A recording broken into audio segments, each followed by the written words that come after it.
I'm reading out of Lord of the Horizon, a far memory book by Joan Marshall Grant.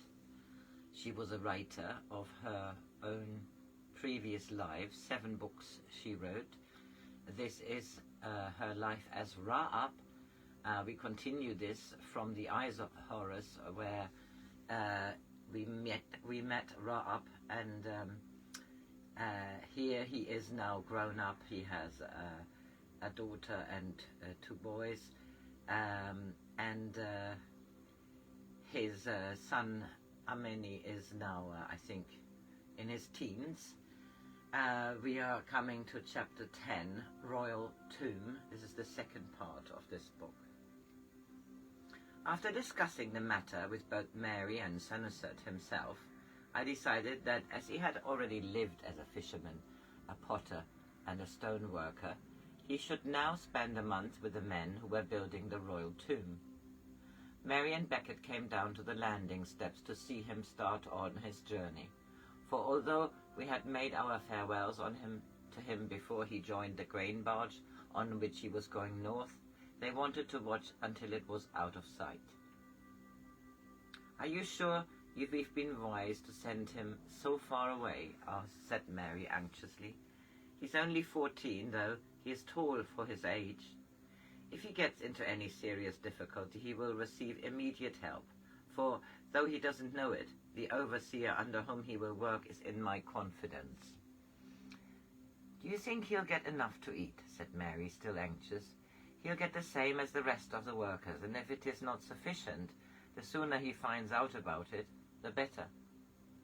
I wonder whether he will decide to build a pyramid even bigger than his father's, or, after he has discovered what it is like being one of the men who built it, he will design for himself a most insignificant tomb." "I've already decided what kind of tomb I'm going to build," said Becket firmly.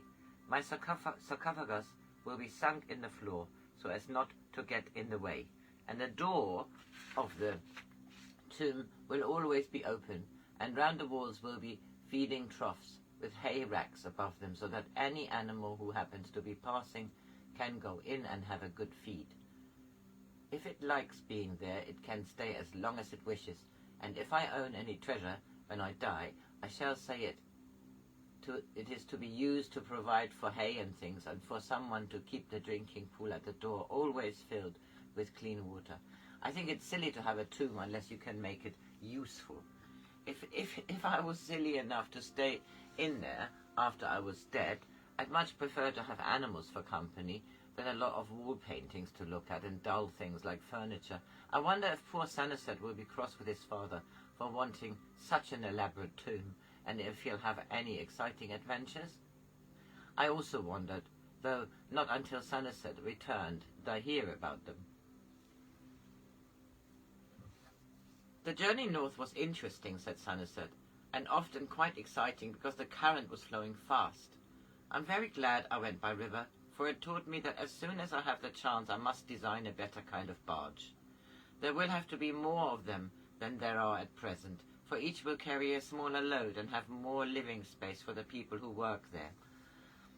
There were only 3 people besides myself in this one, and yet there was hardly room for us to lie down unless we climbed on the grain sacks.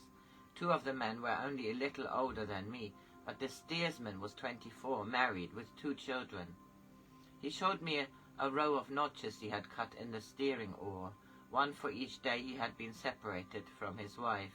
He said he was going to try to find work which wouldn't take him away from her, but that it was going to be difficult, as his family had carried cargoes up and down river for 4 generations. I asked him why his wife didn't come with him, and he said that she wanted to, but that there wasn't enough room for more than 4 people on the barge, and in any case she couldn't leave the children.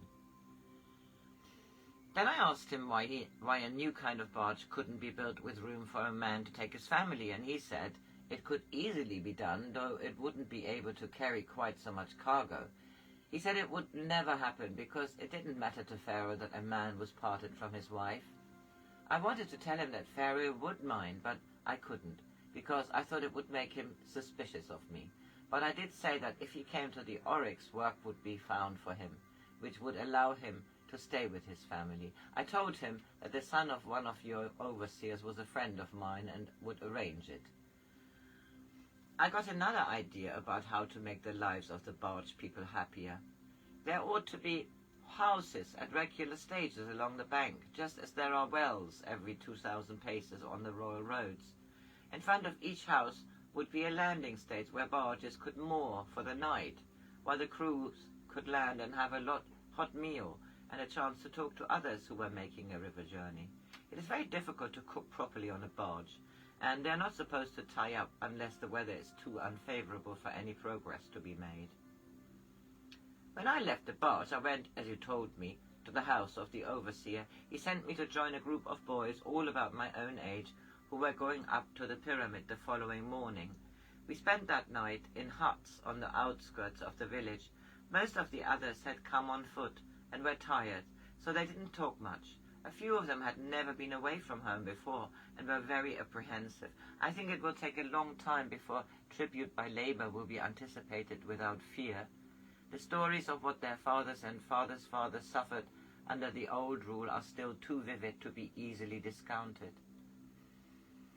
It took us most of the next day to reach the place where we were to start work, and instead of finding huts to sleep in, there were only shallow trenches covered with matting.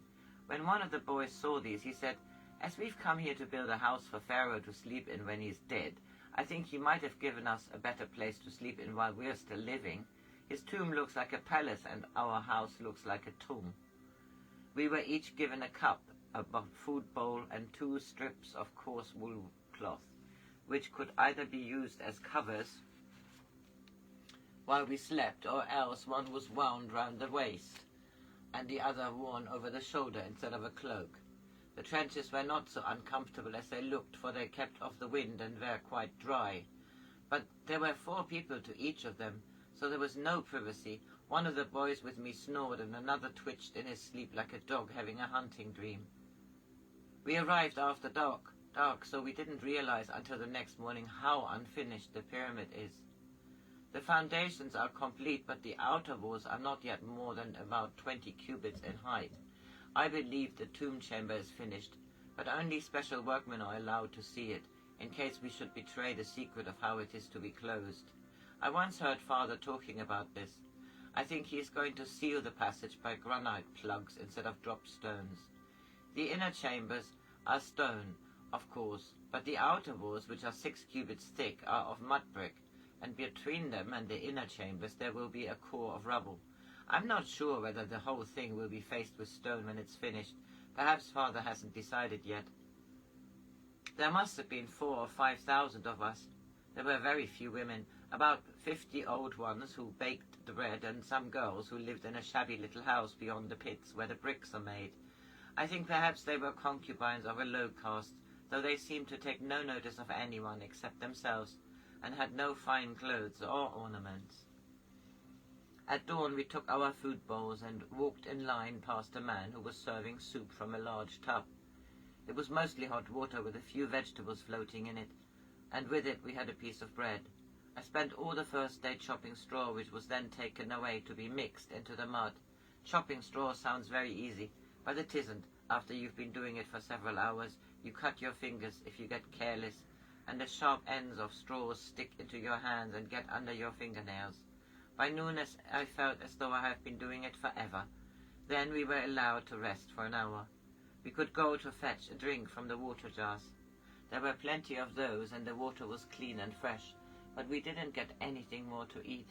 Some of the new workers had brought food with them from their homes, but it didn't last very long. The next day I helped to press the mud into molds. It comes sliding down a wooden channel from the mixing troughs, and as soon as a mold is full it is carried away and left until the mud has hardened enough to be turned out without losing its shape, and then the bricks are sun-dried until they are nearly as hard as stone. The days were terribly monotonous, making bricks so exactly like each other that they always seemed to be the same brick. I began to feel like a fly caught in honey, struggling very hard but never getting any further.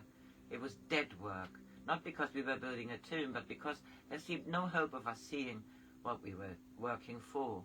The fisherman only has to wait until his net is hauled in, to see how Nut has rewarded him for his labour, and in less than a moon the farmer sees the seed he has sown begin its journey to the granary. To produce food or to weave linen is to help to sustain the living. It is to share in the life of the planet.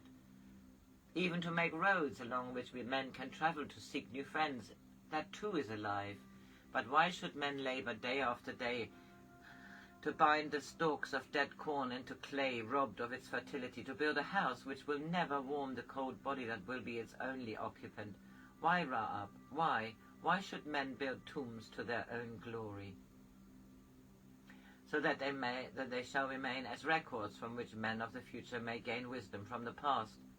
Your father knows as well as you do that at death the spirit is free of the flesh and takes no thought of its disposal. His tomb is important because it will remain men of the nature of Amenemhet. It will remind the men of the nature of Amenemhet. If he is renowned for wisdom and justice, other men will prosper by following his statue. Even if he was false and corrupt, then might wiser men, through his example, avoid the same pitfalls. That is one aspect of the royal tombs, but there is another as necessary even though more material. During the inundation, thousands of people throughout Egypt cannot carry on their ordinary work because their fields are flooded. Unless by their work through the rest of the year they have gained the right to so long a rest, they might grow discontented if they remained idle. That is why it increases the welfare of our people if work be provided which can be undertaken by unskilled labour, when their usual occupation is impossible. But couldn't they build roads instead of tombs? Once they used to do so, but now the royal roads are completed and their maintenance is the duty of the nomarchs through whose lands they pass. I think it is good for men sometimes to work for the future instead of for the immediate result. A day cannot be valued until a man can think in centuries. They don't know they are working for the future, Ra-Ab. Even I didn't understand. But now that you've explained it, I see why Father wants so great a tomb. But the purpose of its building should be explained to the workers. None of them even know what it is going to look like when it's finished. And by the time the capstone is in place, many of them may be grandfathers. I think scribes ought to make drawings of how the men of the future will see what we are building, so that we may know where the water channels will flow and where the avenues are to be planted. Then the work would be alive and we would gain security from the permanence of the creation in which we shared.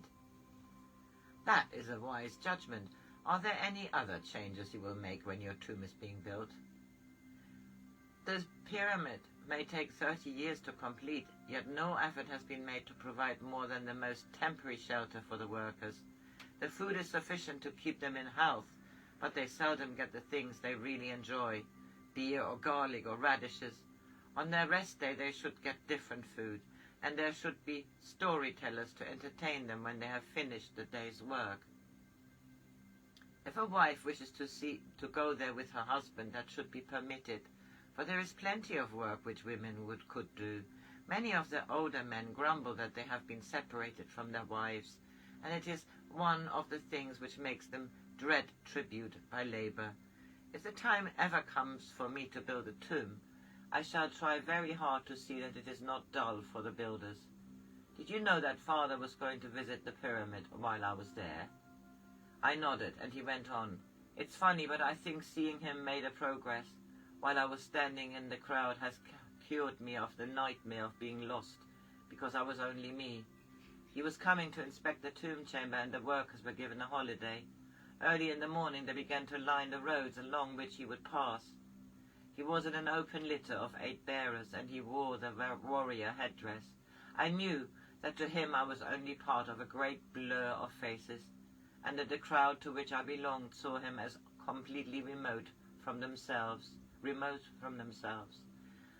Someone who had never been angry or tired or hungry, impassive as a god statue, an object of devotion, a link with the gods, but never a man who shared emotion with themselves. One day the crowd may see me like that, but because of you, Ra-Ab, only a part of my heart will be in the royal litter. and the rest will stand beside its brothers in the crowd and smile at my awful royalness. So that's the end of chapter 10. Today is the 5th of April 2024. The next chapter is Spawn of Set, chapter 11.